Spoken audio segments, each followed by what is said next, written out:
आइए प्रियो, परमेश्वर के बड़े अनुग्रह से हमें एक और मौका मिला है कि हम उसकी उपस्थिति में बैठ सकें. మరొకసారి దేవుని మహాకృప ద్వారా మనకు ఈ భాగ్యము కలిగింది. ఆయన వాక్యము నేర్చుకోవడానికి ఆయన సన్నిధిలో మనం వచ్చి ఉన్నాము. और इस रीति से जब हम इकट्ठा हुए हैं, इस सत्र में हम नेतृत्व के, कलीसिया के नेतृत्व के विषय में सीख रहे हैं. ఈ రీతిగా కూడి వచ్చినప్పుడు మనము సంఘ నాయకత్వం గురించి నేర్చుకుంటూ ఉన్నాము. और इन दिनों में जिस विषय को हम देख रहे हैं वह तिमोथी को लिखी गई पौलुस की पहली पत्री उसके 3 अध्याय में है. ఈ దినాలలో మనము నేర్చుకునే అంశము తిమోతికి రాసిన పౌలు యొక్క మొదటి పత్రిక 3వ అధ్యాయమును మనం నేర్చుకుంటూ ఉన్నాము. यहाँ पर सीखते हुए हमने सबसे पहले देखा कि जो कोई अध्यक्ष होना चाहता है वह भले काम की इच्छा करता है. ప్రాథమికంగా మనము చదువుకొనిన అంశం ఏంటంటే అధ్యక్ష పదవిని ఆశించిన ఎడల అట్టివాడు దొడ్డ పనిని అపేక్షించుచున్నాడు. यह भला काम क्यों है? कलीसिया के नेतृत्व में अगुवाई करना भला काम क्यों है, उसे हमने देखा है. సంఘ నాయకత్వములో అధ్యక్ష పదవిని ఆశించడము దొడ్డ పని ఎందుకు అని మనం చూసి ఉంటిమే. इसके विषय में हमने 4 बातों को देखा. ఈ విషయంలో మనము 4 అంశాలు చూసి ఉంటిమే. सबसे पहले हमने देखा यह ईश्वरीय कार्य है, परमेश्वर की ओर से दिया हुआ कार्य है. మొట్టమొదటిగా మనం గమనించిన మాట ఏంటంటే ఇది దైవిక ప్రణాళిలో వచ్చిన పని, ఇది దేవుడు ఇచ్చే పని. दूसरा हमने यह देखा इस कार्य के लिए हमें यत्न करना है. రెండో విషయము మనం ఏం గమనించుంటిమే అంటే ఈ పని కోసం మనము ప్రయాసపడాలి. तीसरा हमने देखा यह कार्य एकदम अलग है. మూడవది ఈ పని చాలా ప్రత్యేకమైన పని. इसमें आत्मिक सेवा है, ఇది ఆత్మపరమైన పరిచర్య. चौथा विषय यह चाहने योग्य है. 4వ అంశము ఇది ఆశించే తగిన పని. 4 अंशों को हमने देखा. మనము 4 అంశాలను చూసి ఉంటిమే. अब हम दूसरे वचन में आ रहे हैं. ఇప్పుడు మనము రెండవ వచనంలో వస్తున్నాము. उस दूसरे वचन के पहले भाग को हम देखने वाले हैं. రెండో వచనంలో మొదటి అంశమును మనము చూడబోతున్నాము. तो उस दूसरे वचन के पहले भाग को पढ़ेंगे. రెండో వచనంలో మొదటి అంశమును మనము చదువుకుందాము. यह आवश्यक है कि अध्यक्ष निर्दोष हो. అధ్యక్ష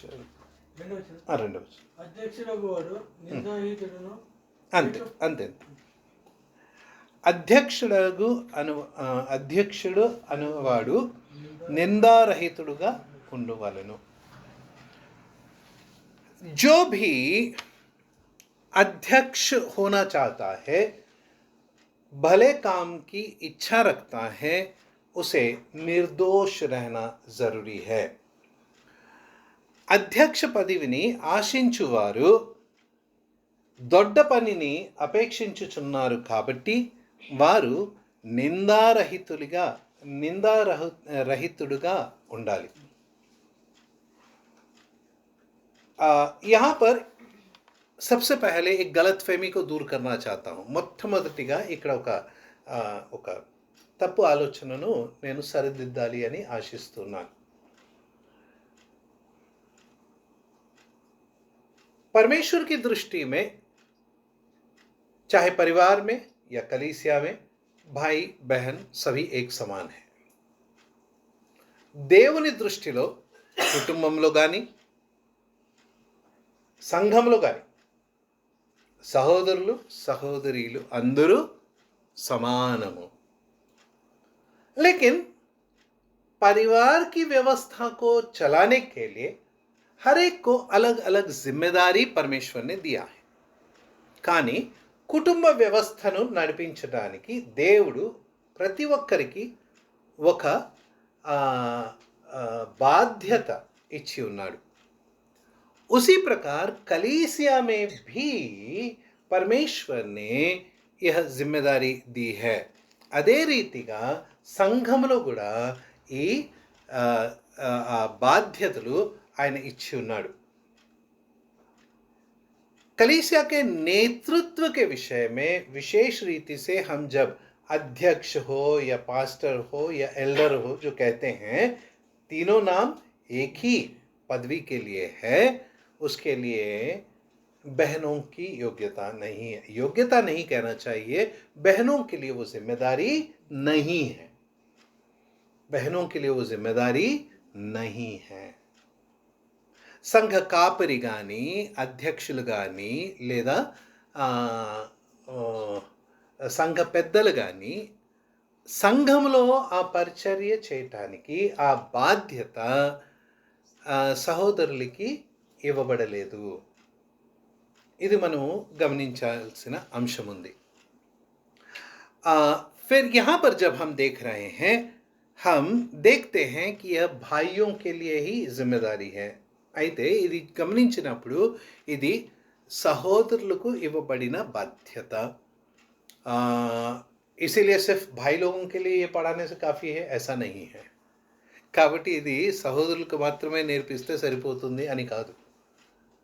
याद रखना, तिमोथी की माँ और नानी ने तिमोथी को सिखाया, तब जाके वह खड़ा हो पाया. और पौलुस यही कहता है, तेरी माँ ने तेरी नानी ने तुझे सिखाया है. मतलब उसमें तिमोथी के उस स्थान में पहुंचने तक के लिए उन दो बहनों का कितना बड़ा योगदान है, पवित्र बाइबल हमें सिखा रहा है. కాబట్టి తిమోతి గురించి చూసినప్పుడు పౌలు తన తల్లి తన అవ్వ గురించి ఎంతో బాధ్యతగా రాస్తూ ఉన్నాడు. ఎంత చక్కగా రాస్తూ ఉన్నాడు. వారు నేర్పించినారు కాబట్టి తిమోతి విశ్వాసంలో ఆ రీతిగా నిలబడినాడు.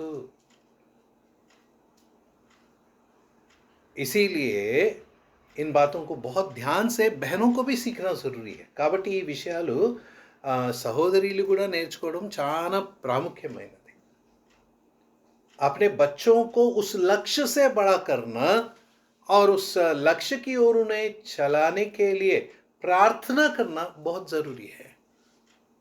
ఆ ధ్యేయం పెట్టుకొని మన పిల్లలను పెంచడము, పెద్దగా అయిన తర్వాత ఆ ధ్యేయం కోసం ప్రార్థించడము చాలా ప్రాముఖ్యము. హన్నా का एक बहुत अच्छा उदाहरण है.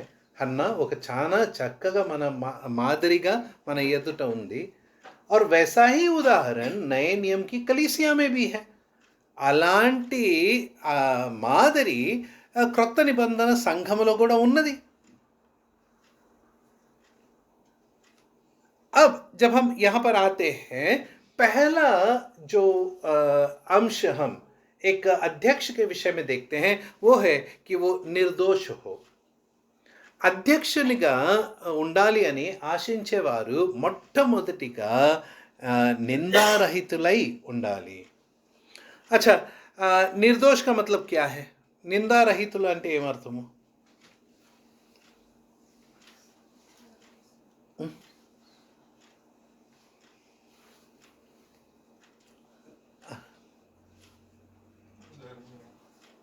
धर्मी हो, नीतिमंतुल ఉండాలి. अच्छा, और तो उसके लिए धर्मी रहे करके बोलना चाहिए ना. నిందా నిర్దోష్ क्यों बोला? నీతిమంతులుగా ఉండాలి అని చెప్పాలి కదా. నిందారహితులు అని ఎందుకు? ఫిర్ ఏమర్థము?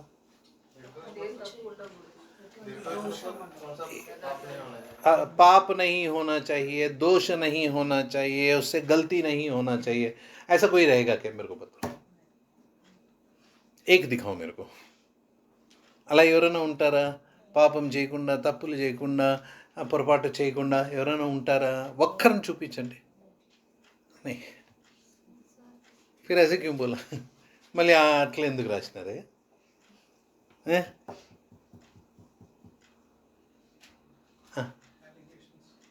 तो तो वही तो मतलब है ना, नहीं होना चाहिए। ऐसा कोई है क्या? प्रभु यीशु मसीह है यहाँ पे, प्रभु यीशु मसीह के बारे में नहीं है। ప్రభు యేసు మసీహ్ का उदाहरण पालन करने के लिए कहा है ना। ఇది ప్రభు అయిన యేసుక్రీస్తు గురించి కాదు కదా, ఆయనే నిందారహితుడు, ఇంకెవరు లేరు. కానీ ఇది అధ్యక్షుల గురించి, నీలాంటి నాలాంటి మానవుల గురించి మాట్లాడుతున్నప్పుడు కదా. నిందారహితులు అంటే ఏమర్థము? निर्दोष का मतलब क्या है? इसलिए ऐसे पद कई आते हैं जिसे हमें समझना बहुत ज़रूरी होता है. కాబట్టి ఇలాంటి పదాలు ఎన్నోసార్లు మనం చదువుతున్నప్పుడు వాటి గురించి నేర్చుకోవడము చాలా ప్రాముఖ్యము है ना. पढ़ते समय कितना आसानी से हम लोग पढ़ के निकल जाएंगे इस वचन को आगे. చదువుతున్నప్పుడు ఎంత సులభంగా మనం చదివి ముందుకు వెళ్ళిపోతాం కదా. अभी ध्यान देना यहाँ पर क्या लिखा है, निर्दोष. इस पद को ध्यान देना. अगर आप तीसरे अध्याय के ही 10वें वचन में आएंगे, मूडो अध्यायము 10వ వచనమును గమనించండి. और ये भी पहले परखे जाएं, तब यदि निर्दोष निकलें तो सेवक का काम करें.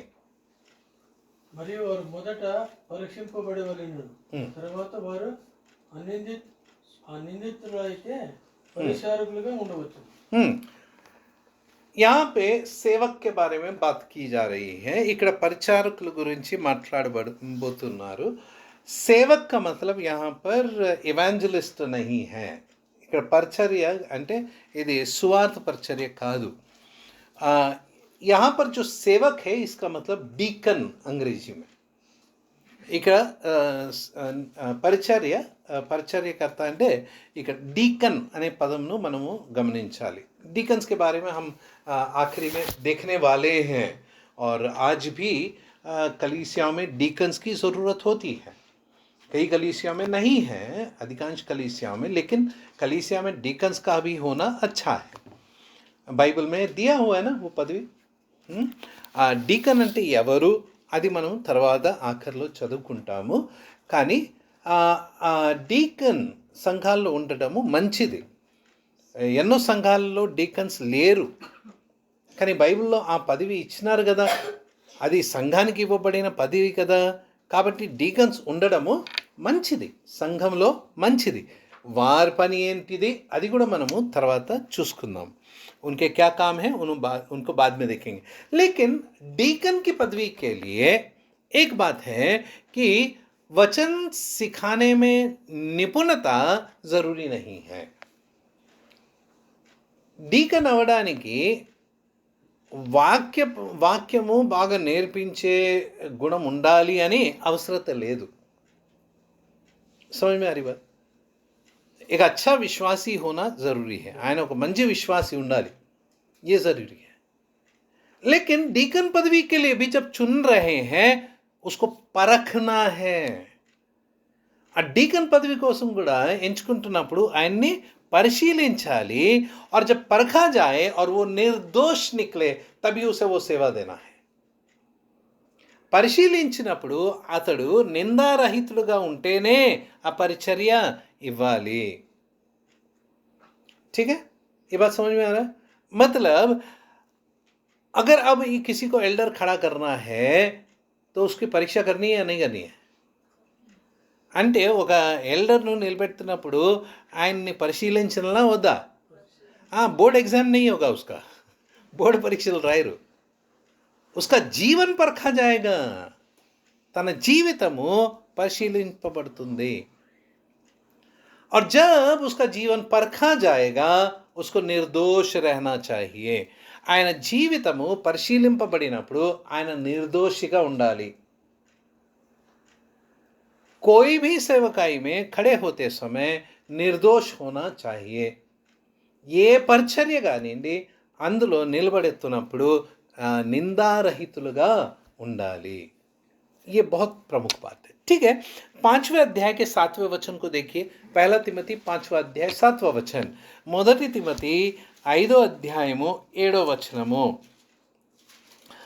इन बातों को भी आज्ञा देकर दिया कर ताकि वे निर्दोष रहें. వారు నిందారహితులై ఉండినట్లు ఇలాగ ఆజ్ఞాపించును. వారు నిందారహితులు ఉండుటకు ఈ రీతిగా ఆజ్ఞాపించు అని పౌలు తిమోతికి సెలవిస్తున్నాడు. पौलुस तिमोथी को सिखा रहा है कि उन्हें ये आज्ञा दिया, इन बातों की आज्ञा दिया कर ताकि वे निर्दोष रहें. आज्ञा दे और आज्ञा पालन के द्वारा वे निर्दोष रहेंगे. వారిని ఆజ్ఞాపించు, ఆ ఆజ్ఞ పాలన ద్వారా వారు నిందారహితులుగా ఉంటారు. समझ में आ रहा है? वचन समझ में आया? వాక్యం అర్థమైందా? इसका संदर्भ क्या है? दिन की संदर्भ में भी इसका संदर्भ विधवा बहनों के बारे में. దీని సందర్భము విధవరాల గురించి. अभी विधवा बहनों के बारे में है तो बाकी बहनों को सीखने की ज़रूरत नहीं है ना. విధవరాల గురించి కాబట్టి ఇది మిగతా సిస్టర్స్ నేర్చుకోవాల్సిన అవసరం లేదా? నేర్చుకోవాలి. कई बातें हैं यहाँ पर जो बहनें जानती नहीं हैं, जो यहाँ पर लिखा है. ఎన్నో విషయాలు ఇక్కడ రాయబడి ఉన్నాయి, అది సహోదరులకు తెలీదు. इन बातों को जब पढ़ते हैं, तीसरे वचन में लिखा है उन विधवाओं का जो सचमुच विधवा है. మూడో వచనంలో చూడండి, నిజముగా అనాథులైన విధవరాండ్రుల గురించి సన్మానింపము. विधवाएं जो सचमुच में विधा, मतलब నిజమైన విధవరాలు అంటే ఏమర్థం? झूठे भी रहते हैं क्या? అంటే అబద్ధంగా కూడా విధవరాలు ఉంటారా? रहते रहेंगे शायद, नहीं क्या? ఉండొచ్చు అట్లా కదా. कहीं पे दूर गांव में रहते हैं, दूर ఏదో పల్లెలో ఉంటున్నారు, यहाँ पे आराधना के लिए आते हैं. गांव में रहते हैं आराधना के लिए, यहाँ पे शहर में आते हैं. పల్లెలో ఉంటున్నారు, ఇక్కడ సిటీకి ఆరాధనకు వస్తున్నారు, కూటం కోసం వస్తున్నారు. वहाँ पे शादीशुदा है, यहाँ पे आते समय सफ़ेद साड़ी पहन के मैं विधवा हूँ करके आते रहेंगे शायद కదా. అక్కడేమో పెళ్లి చేసుకొని అక్కడేమో సంసారం ఉంటూ ఇక్కడ తెల్ల చీర కట్టుకుని వచ్చి సంఘంలో నేను విధురాంటు అని చెప్తున్నారేమో. क्योंकि विधवा बोलने से कलीसिया की ओर से थोड़ा सहायता करना चाहिए, क्योंकि वो किसी पर निर्भर नहीं रहती हैं. విధవరాలంటే వారికి కొంత సహాయం సంఘం చేయాలి, బాధ్యత అది. ఎందుకంటే వారికి ఇంకే సహాయం లేదు కాబట్టి, है ना. प्रेरितों के कार्य 6वें अध्याय में हम देखते हैं, वहाँ पे विधवाओं की सेवा ठीक से नहीं हो रही थी.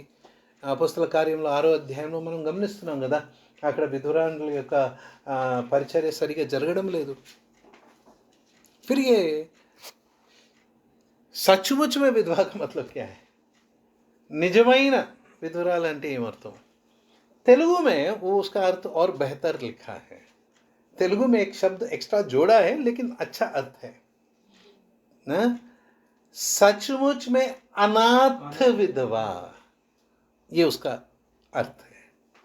सचमुच में विधवा मतलब अनाथ विधवा, उसका और कोई सहारा नहीं है. తెలుగులో నిజముగా అనాథులైన విధవరాండ్రులు, అది చాలా చక్కగా రాసినారు. అనాథులుగా ఉన్నారు, వారికి ఎటువంటి సహాయం ఎక్కడి నుంచి లేదు. ठीक है, ऐसे विधवाओं का सम्मान करना है. यहाँ पर सम्मान मतलब कैसे हो सिस्टर, वो नहीं है. అక్కడ సన్మానించుడి అంటే ఎలా ఉన్నా సిస్టర్ అని అడగడం కాదు. सम्मान करना या उनका आदर करने का मतलब उनका देख रेख पालन पोषण करना है. సన్మానించుడి అంటే వారిని చూసుకోవాలి, వారి బాధ్యతలు తీసుకోవాలి. समझ में आ रही बात? अगर हमारे बीच में कोई विधवा बहन विश्वासी हो जिसका कोई सहारा नहीं है, मैं जिम्मेदारी के साथ कहता हूँ और सिखा रहा हूँ कि हमें उस बहन की जिम्मेदारी को उठाना पड़ेगा. ఎప్పుడైతే లేరు కానీ ఎప్పుడైనా భవిష్యత్తులో మన సంఘములో ఎవరైనా సహోదరి విధ్వరాన్లుగా ఉన్నప్పుడు అనాథగా ఉంటే ఆమె బాధ్యత మనము తీసుకోవాలి. हर एक परिवार को उनकी जिम्मेदारी कलीसिया को उनकी जिम्मेदारी उठानी है ప్రతి ఒక్క కుటుంబము సంఘము ఆమె బాధ్యతను తీసుకోవాలి लेकिन ऐसे विधवाओं या विधवाओं के विषय में जब हम पढ़ रहे हैं विधुराल गुరించి చదువుతున్నప్పుడు आगे क्या लिखा है किसी विधवा के बच्चे या नाती पोते हों तो वे पहले अपने ही घराने के साथ भक्ति का बर्ताव करना अपने माता पिता आदि को उनका हक देना सीखें क्योंकि परमेश्वर को यह भाता है 4వ వచనం చదవండి అయితే ఏ విధవరాలైనను పిల్లలు గాని మనవలు గాని ఉండిన ఎడల వీరు మొదట తమ ఇంటి వారిని ఎడల భక్తి కనుపరచుటకును తమ తల్లిదండ్రులకు ప్రత్యాపకారము చేయుటకును నేర్చుకునవలెను ఇది దేవుని దృష్టికి అనుకూలమైనది ఉన్నది यहाँ पर हम दो तरह के विधवाओं को देख रहे हैं ఇక్కడ మనము రెండు రకాలైన విధురాలను మనం చూస్తున్నాం एक बूढ़ी विधवा है जिसके नाती पोते सब है ఒక ముసలామె ఉంది విధురాలు ఆమెకి ఎవరున్నారు మనవలు వాళ్ళందరూ ఉన్నారు పిల్లలు మనవలు వాళ్ళందరూ ఉన్నారు उसका जीवन परिवार में कैसे हो ఆమె జీవితము కుటుంబంలో ఎలా ఉండాలి उसकी जिम्मेदारी लेने वाले हैं ना ఆమె బాధ్యత తీసుకునే వాళ్ళు ఉన్నారు కదా वो अपने परिवार के ऊपर निर्भर है ఆమె తన కుటుంబం పైన ఆధారపడి ఉన్నది नहीं कलीसिया के ऊपर निर्भर रहूंगी नहीं चलेगा నేను సంఘం పైన ఆధారపడతాను తప్పు అది मेरा बेटा मेरे को ठीक से नहीं देखता मेरी बहू ठीक से नहीं देखती मेरे पोते नाते पोती मुझे ठीक से नहीं देखते हैं नहीं నా కొడుకు నన్ను సరిగా చూసుకోడు నా కోడలు నన్ను సరిగా చూసుకోరు ఏదో వస్తుంది కదా ప్రతి కుటుంబంలో పిల్లలు నన్ను చూసుకోరు కాబట్టి సంఘం పైన ఆధారపడతాను అక్కడ నీ ప్రవర్తన గురించి రాయబడి ఉన్నది वहाँ पर तेरे व्यवहार के बारे में लिखा गया है भक्ति के साथ उस परिवार में रहे నీ భక్తి ప్రయాసంతో అక్కడ ఉండు उस परिवार में जब तू है तू महारानी के जैसे बैठकर बेटा इधर आ बहू इधर आ करके नहीं నా కుటుంబంలో ఇంకా పెద్దగా ఉన్నప్పుడు నువ్వు వయసులో ఉన్నదానివి ఓ మహారాణిలాగా కాదు ఇక్కడ రా కొడుకుని ఇక్కడ రా కోడల్ని ఇక్కడ రా ले కూర్చో अधिकार से नहीं भक्ति के साथ मसीह का जीवन तुझ में दिखना चाहिए క్రీస్తు జీవితం నీలో కనబడాలి అప్పుడు వారు నిన్ను ఆదరిస్తారు तब तेरा परिवार तेरा आदर करेगा बोझ नहीं बनना है వారిపైన భారం ఉండకూడదు समझ में आ रही है बातें बहुत महत्वपूर्ण है ये न केवल बहनों के लिए ये भाइयों के लिए भी है बुढ़ापे में है अपने बच्चों पर निर्भर है तो उनके परिवारों के साथ रहते समय कैसे रहना है वो सीखना ज़रूरी है వయసు అయిపోయింది మన పిల్లలతో ఉంటున్నాము వారిపైన ఆధారపడి ఉన్నాము అలాంటప్పుడు వారితో ఎలా ఉండాలి మనం నేర్చుకోవాల్సిన అవసరం ఉన్నది आगे जब हम पढ़ते हैं एक और तरह के विधवा को देखते हैं ముందు ఇంకా మరొక విధవరాలను మనం చూస్తున్నాము ये जवान है इसके माता पिता इस पर निर्भर हैं ఈమె యవనస్తురాలు ఆమె యొక్క తల్లిదండ్రులు ఆమె పైన ఆధారపడి ఉన్నారు अब यहाँ पर क्या वो शादी नहीं कर सकती है कर सकती है नए नियम में वो अनुमति उसको मिला है हमने करंतियों को लिखी पत्री में पढ़ा है యవనస్తు విధురాలు ఆమె పెళ్లి చేసుకోకూడదా చేసుకోవచ్చు క్రొత్త నిబంధనములో ఆ వాక్యమును మనం చదివి ఉన్నాము మొదటి కొరింథీయులో చదివినాం కదా किससे करे वो शादी కేవల్ ప్రభు మే ఎవరితో పెళ్లి చేసుకోవాలి ప్రభులో ఉన్న వారితోనే పెళ్లి చేసుకోవాలి समझ में अर्थమైంది కదా ऐसे में अगर वो चाहती है कि मुझे विवाह नहीं करना है ये उसकी మర్జీ है. అటువంటి సమయంలో నేను వివాహం చేసుకోకూడదు అనుకున్నప్పుడు అది ఆమె ఇష్టము, జబర్దస్తి నహీ హై. అక్కడ ఎటువంటి ఒత్తిడి లేదు. लेकिन अब जब वो जी रही है, उसके माता पिता उस पर निर्भर हैं, तो उनका देख रेख करने की जिम्मेदारी इसकी है. ఆమె యొక్క తల్లిదండ్రులు ఆమె పైన ఆధారపడి ఉన్నప్పుడు వారి యొక్క బాధ్యత తీసుకోవడము ఇది ఆమె చూసుకోవాలి. ఇక అచ్చా ఆదర్శ బన్నా హై, ఒక మంచి మాదిరిగా ఉండాలి. मतलब माता पिता दादा दादी हमें अपने बच्चों के सामने एक आदर्श बनना है. తల్లిదండ్రులు, అవ్వ తాత, నానమ్మ అమ్మమ్మ వారు పిల్లల ముందర మాదిరిగా ఉండాలి. उसी प्रकार बच्चे अपने बड़ों का आदर करना चाहिए. పిల్లలు వారి తల్లిదండ్రులను మర్యాదించాలి.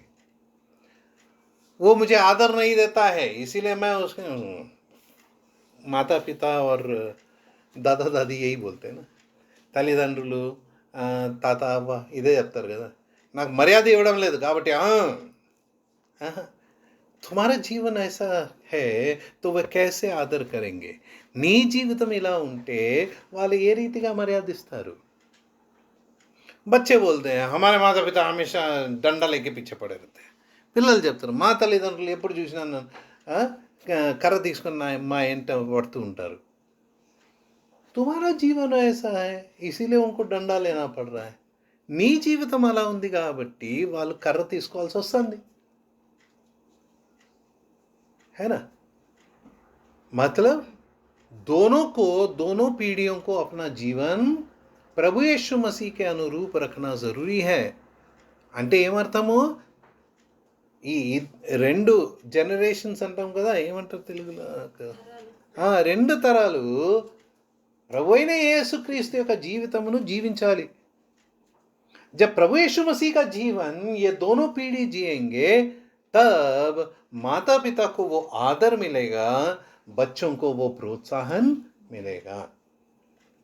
उनके बीच में होने वाली बातें भी बाहर वालों को सुनने के लिए बहुत मधुर होगी. ప్రభు అయిన యేసుక్రీస్తు లాంటి జీవితం జీవిస్తున్నప్పుడు తల్లిదండ్రులకి ఆ మర్యాద, పిల్లలకు ఆ ఆదరణ కలుగుతుంది. అలాదప్పుడు వారు మాట్లాడుతున్నప్పుడు బయట వాళ్ళు వింటున్నప్పుడు ఆ మాటలు ఎంతో మధురంగా ఉంటుంది.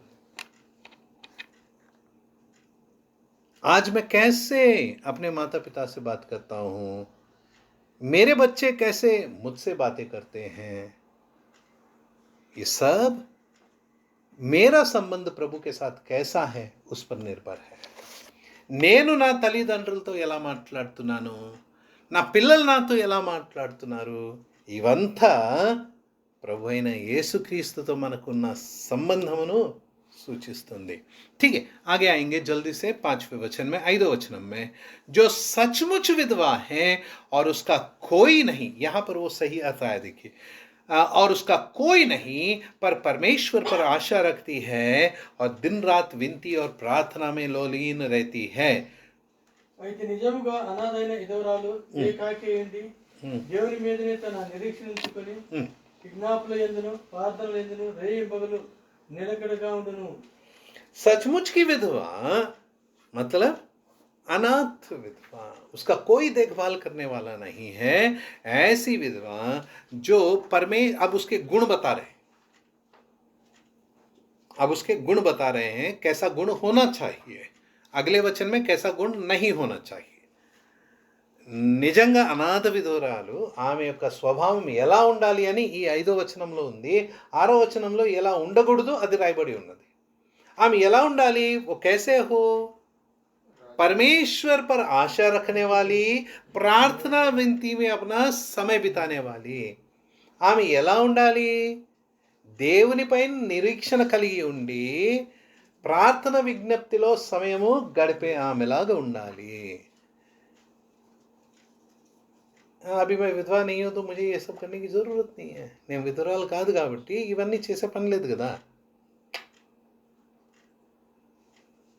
ये हर एक की आदत होनी चाहिए केवल स्त्रियों की नहीं पुरुषों की भी बहनों की नहीं भाइयों की भी आदत होनी चाहिए ఇది విధురాల కోసమే కాదు అందరి కోసము స్త్రీల కోసమే కాదు పురుషుల కోసం కూడా సహోదరుల కోసమే కాదు సహోదరుల కోసం కూడా परमेश्वर पर आशा प्रार्थना और विनती में बने रहना దేవుని పైన నిరీక్షణ ఉంచుకొని प्रार्थना विज्ञप्ति చేసేవారుగా ఉండాలి छठवां वचन कैसा नहीं होना चाहिए जो भोग विलास में पड़ गई और जीते जी मर गई ఆరో వచనము సుఖభోగముల యందు ప్రవర్తించినది బ్రతుకుచుండియు సచ్చిన దయి ఉండును బ్రతికినను సచ్చినై ఉన్నది जीते हुए भी मर गई जीते जी मर गया बोलते हैं ना वो कहावत है ना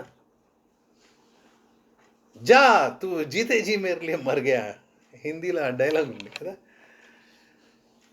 क्या मतलब है ये विधवा है सचमुच विधवा है ये मैं अनाथ विधवा लेकिन अभी जब परिवारों में उसकी देखरेख हो रही है कलीसिया में సంఘంలో ఉన్న వేర్వేరు కుటుంబాలలో ఆమెను చూసుకుంటున్నప్పుడు जिस परिवार में जाती है अच्छा भोजन दे रहे हैं रहने के लिए उसको जगह भी देते हैं आज सुबह यहाँ गई दोपहर को वहाँ गई शाम को वहाँ गई रात को वहाँ गई रात को जहाँ थी वहीं पे सो गई फिर सुबह और कहीं गई फिर इस तरह घूम रही है పొద్దున ఒక ఇంటికి వెళ్ళింది మధ్యాహ్నం ఒక ఇంటికి వెళ్ళింది సాయంత్రం ఒక ఇంటికి వెళ్ళింది రాత్రి ఒక ఇంటికి వెళ్ళింది రాత్రి వెళ్ళిన ఇంట్లోనే పండుకునింది మళ్ళీ పగల వేరే ఇంటికి పోయింది అట్లా ఇంటింటి తిరుగుతూ ఆమెను సంఘం చూసుకుంటూ ఉన్నది वो हर घर जा रही है और कलीसिया उसकी जिम्मेदारी उठा रही है अरे मुफ्त में खाना मिल रहा है ना ఫ్రీగా భోజనం దొరుకుతుంది కదా ఇంకేమి పని పాట చేసేది లేదు కష్టపడేది లేదు काम करने की ज़रूरत नहीं है मेहनत करने की ज़रूरत नहीं है तो क्या करेंगे ఏం చేద్దాం ఈ ఇంటి మాట అక్కడ ఆ ఇంటి మాట ఇక్కడ ఈ ఇంటి మాట ఇక్కడ ఈ ఇంటి మాట అక్కడ ఆ ఇంటి మాట అక్కడ इस घर की कहानी वहाँ वहाँ की कहानी यहाँ यहाँ की कहानी यहाँ यहाँ की कहानी वहाँ वही बता रहा है जीते जी मर गई मतलब उद्धार पाया लेकिन मसीह का जीवन उसमें नहीं है బతికిననో సచ్చినట్లుంది ఎందుకంటే ఆమెలో క్రీస్తు జీవితము లేదు ऐसों को क्या सिखाना है అటువంటి వారికి ఏం నేర్పించాలి 7वें वचन में 7వ వచనంలో क्या लिखा है इन बातों की भी आज्ञा दिया कर कि वे निर्दोष रहें వారు నిందారహితులైనట్టు ఇలాగ ఆజ్ఞాపిస్తారు समझ में है अर्थమైందా मतलब अभी जो एल्डर है उसको आज्ञा नहीं देना है एल्डर जो बनने के मार्ग में है उसको आज्ञा नहीं देना है అధ్యక్షులయ్యే వారికి లేదా ఆశించే వారికి మనం ఆజ్ఞాపించకూడదు కదా ఆజ్ఞాపించకూడదా అక్కడేం రాసినారు ఆజ్ఞాపించండి అప్పుడే నిందారహితులుగా ఉంటారు आज्ञा दिया करो ताकि वो निंदा वो निर्दोष रहे सबसे पहले निर्दोष क्या है वो भी देखना है हमको लेकिन हम एक एक एक करके देख रहे हैं నిందా రహితులు అంటే ఏమోటో మనం చూసుకోవాలి ఒక్కొక్క విషయం చూసుకుంటున్నాం सबसे पहले उसका परखा जाना ज़रूरी है పరిశీలించడము ప్రాముఖ్యము आज्ञा का पालन करना ज़रूरी है आज्ञानु पाटिंचडमु प्रामुख्यम चलिए एक और वचन देखेंगे हम लोग आइए मेरे साथ तिमोथी को लिखी गई पहली पत्री 6वां अध्याय देखेंगे తిమోతికి రాయబడిన పత్రిక మొదటి అధ్యాయము 6వ వచనం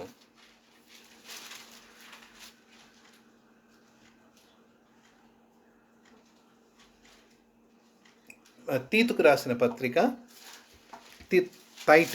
तीतु पहला अध्याय 6वां वचन మొదటి అధ్యాయము 6వ వచనం जो निर्दोष और एक ही पत्नी का पति हो जिनके बच्चे विश्वासी हों और लुचपन और निरंकुशता का दोष न हो।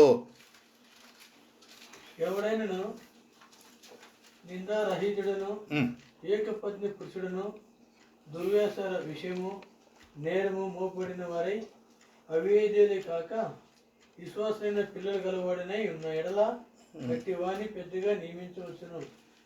मतलब परिवार के विषय में वो निर्दोष रहे, తమ కుటుంబం విషయంలో ఆయన నిందారహితుడిగా ఉండాలి.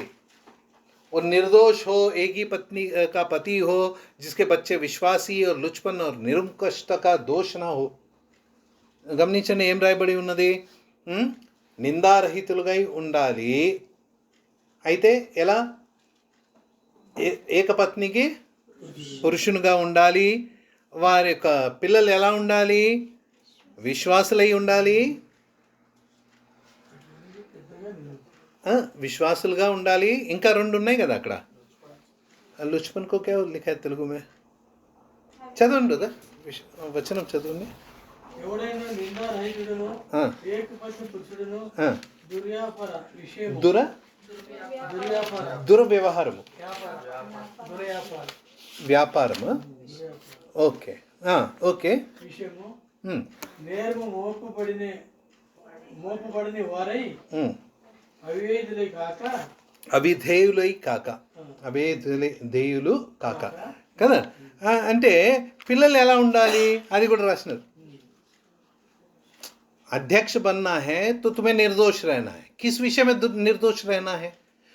అధ్యక్షులు అవ్వాలి అంటే మీరు నిందారహితులుగా ఉండాలి. ఏ విషయంలో నిందారహితులుగా ఉండాలి? నీ కుటుంబం విషయంలో నిందారహితులుగా ఉండాలి. तेरे परिवार के विषय में तुझे निर्दोष रहना है. एक पत्नी का पति और पत्नी मर गई है तो उसके बाद वो शादी कर सकता है. बाइबल में हमने नए नियम में पढ़ा है. ఏక పత్నికి భర్తగా ఉండాలి, పురుషునిగా ఉండాలి. భార్య చనిపోతే ఆయన పెళ్లి చేసుకోవచ్చు, దాంట్లో తప్పులేదు. కొత్త నిబంధనలో రాసి ఉన్నారు. ఓకే ठीक है. वहाँ नहीं, एक पत्नी का पति हो, एक पत्नी की పురుషుడిగా ఉండాలి. बच्चे कैसे हो? పిల్లలు ఎలా ఉండాలి? सबसे पहले विश्वासी, उद्धार पाए हुए विश्वासी हो. मतलब इस अध्यक्ष का उम्र कितना होना चाहिए? అంటే ఇతని వయసు ఎంత ఉండాలి?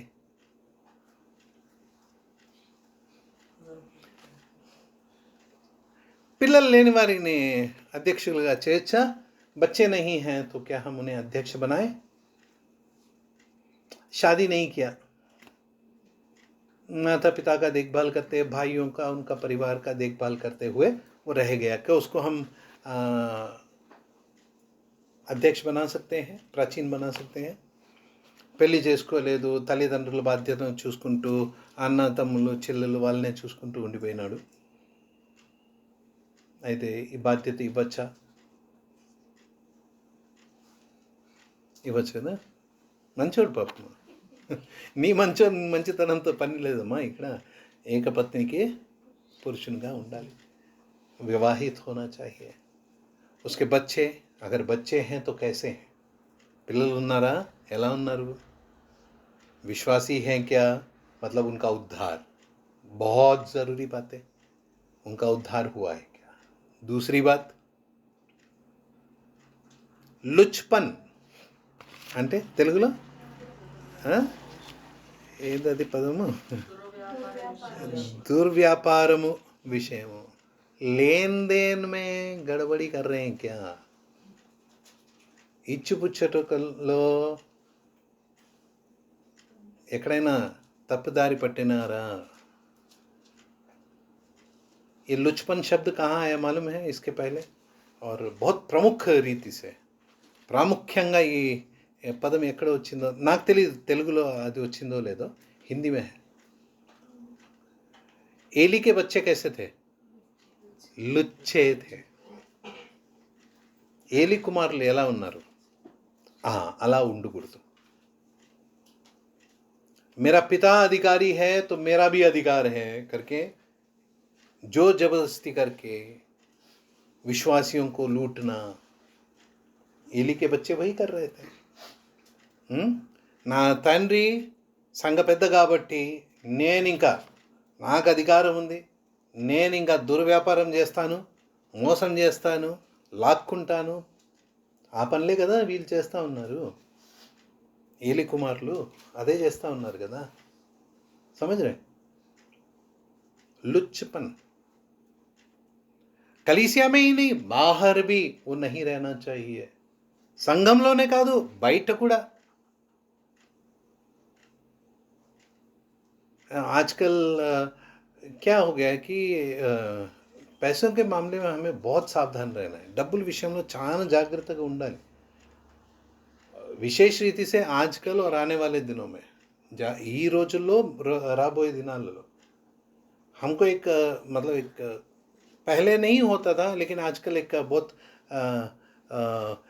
एक पद जो है बहुत सुनने में आता है, रोटेशन. सुना है? पैसों का रोटेशन सुना है? ముందు కాదు కానీ ఈ రోజుల్లో ఈ పదం చాలా వ్యాపారంలో వింటూ ఉంటాం.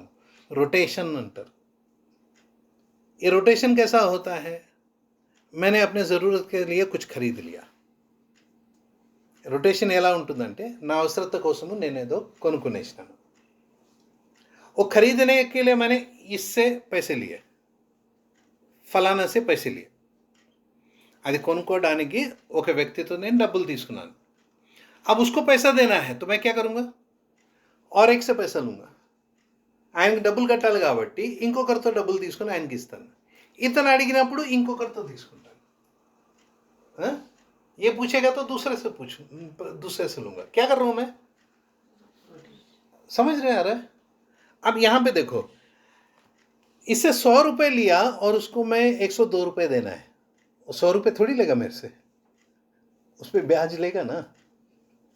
ఆయనతో 100 తీసుకున్నాను, ఆయన 100 వాపస్ తీసుకుంటాడా? దానిపైన ఆయనకు లాభం రావాలి కదా. 102 रुपये వేయాలనుకో. अब मैं जब आगे से ले रहा हूँ तो उससे कितना लूँगा मैं? 110 लूँगा. मैं अपना आदत बता रहा हूँ, ध्यान देना. ఇప్పుడు ఆయనకి 102 రూపాయలు ఇవ్వాలి, నేను ఇతని దగ్గర ఎంత తీసుకుంటా? 110 అప్పు తీసుకుంటా. 102 लूँगा तो पूरा उसको दूंगा ना.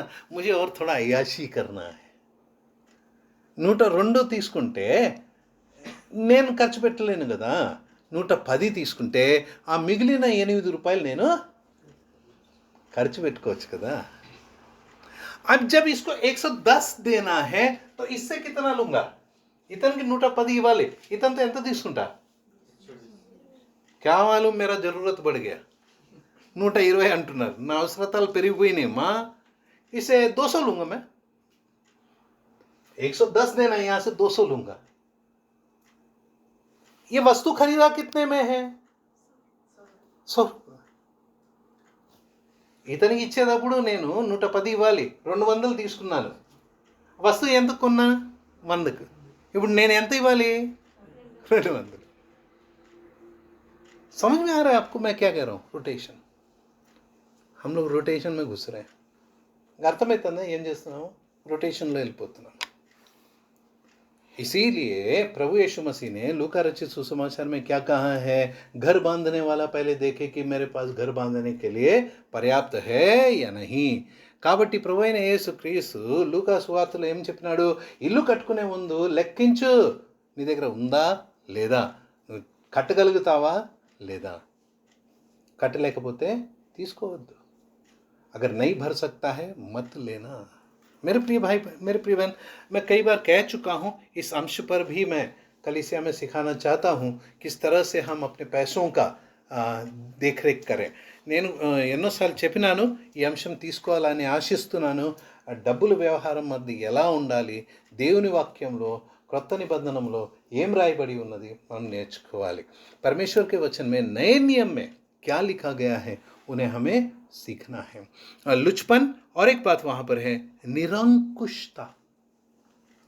తెలుగులో తీతుకు రాసిన పత్రిక 1వ అధ్యాయం 6వ వచనంలో దుర్వ్యాపార విషయంలో నేరము మోపబడిన వారై अविधेयुलु काक निरंकुश अंकुश मतलब क्या है मालूम है आपको తెలుగులో అంకుశం అంటే తెలుసా నాకు తెలియదు తెలుగులో దానికి పదం ఏమో अंकुश किसी को मालूम है हिंदी पदम हाथी के सवार को देखा कभी ఏనుగు పైన ఏనుగును నడిపించే అతని చేతిలో చూసినారా ఏముంటుంది लोहे का एक कितना डंडा रहता है ना सामने कैसा रहता है नुकीला ఇనుపు ఖడ్గం ఉంటుంది ఒక రాడ్ ఉంటుంది దాని ముందర ఎట్లా ఉంటుంది కూసుగా ఉంటుంది उसको अंकुश बोलते हैं अंकुशम अंटर हिंदी लोग हाथी को कहीं अपने कंट्रोल में रखना है तो उससे चुबाते हैं क्या करेंगे उसको चुबाएंगे तब हाथी कंट्रोल में रहेगा ఆ ఏనుగు అంత పెద్దది దాన్ని అదుపులో పెట్టుకోవాలంటే ఏం చేస్తారు గుచ్చుతారు తల్లిదండ్రులు అట్లా గుచ్చినప్పుడు తిరగబడతారు చూడండి ఇక్కడ అలాంటి వాళ్ళ గురించి రాసినారు माता पिता जब सुधारने के लिए उन पर अंकुश लाते हैं चुभाते हैं तब विरोध करने वालों के बारे में लिखा है निरंकुशता अविधेयु काका मतलब माता पिता की आज्ञाओं को मानने वाले తల్లిదండ్రుల యొక్క మాటలను వినేవారు मोबाइल मत ले बोला तो मोबाइल नहीं लेने वाले बाइबल पढ़ो बोलने से बाइबल पढ़ने वाले ओ तेरे को हो गया टाइम हो गया ठीक है समय हो गया है हम लोग यहाँ पर रुकेंगे और भी कई बातें हैं निर्दोष का मतलब क्या है वो अभी देखना है ना किस विषय में निर्दोष रहना है वो देखा है ఏ రీతిగా నిందారహితులుగా ఉండాలి అనే అంశంను చూస్తూ ఉన్నాము మనము కానీ నిందారహితులు అంటే ఏమిటో అర్థము మనము తెలుసుకోవాలి क्या कोई निंदा रहित है नहीं कोई निर्दोष है नहीं ఎవరైనా నిందారహితులు ఉన్నారా లేరు निंदा रहित का अर्थ बता के रुक जाता हूँ निर्दोष का अर्थ बताकर रुक जाता हूँ निर्दोष का मतलब पाप अपराध करने पर किए जाने पर प्रायश्चित करके अपने आप को सुधारने वाला పాపము అపరాధము చేసినప్పుడు సరిదిద్దినప్పుడు క్షమాపణతో మారు మనసుతో సరిదిద్దుకునేవారు నిందారహితులు हम सभी मनुष्य हैं हम सब में वो पाप स्वभाव है మనమందరము మానవులము మనలో ఆ పాప స్వభావము ఉన్నది అవి हम उससे छुटकारा नहीं पाए ఇప్పుడు మనం దాంతో రక్షణ పొందలేదు ఇంకా ఆ స్వభావంతో విడుదల ఇంకా పొందలేదు जब हम मर जाएंगे तब इस देह से छुटकारा मिलेगा చనిపోయినప్పుడు అప్పుడు మనకు ఈ దేహంతో విడుదల ఉంది तब तक इस देह में है मतलब पाप के प्रभाव में है అప్పటి వరకు ఈ దేహంలో ఉన్నాము పాపం యొక్క ప్రభావం ఉన్నది उस पाप के प्रभाव से बचने के लिए नए मनुष्यत्व को पहनना है आने वाले दिनों में उसको भी हमें देखना है ना आ पाप ప్రభావం తో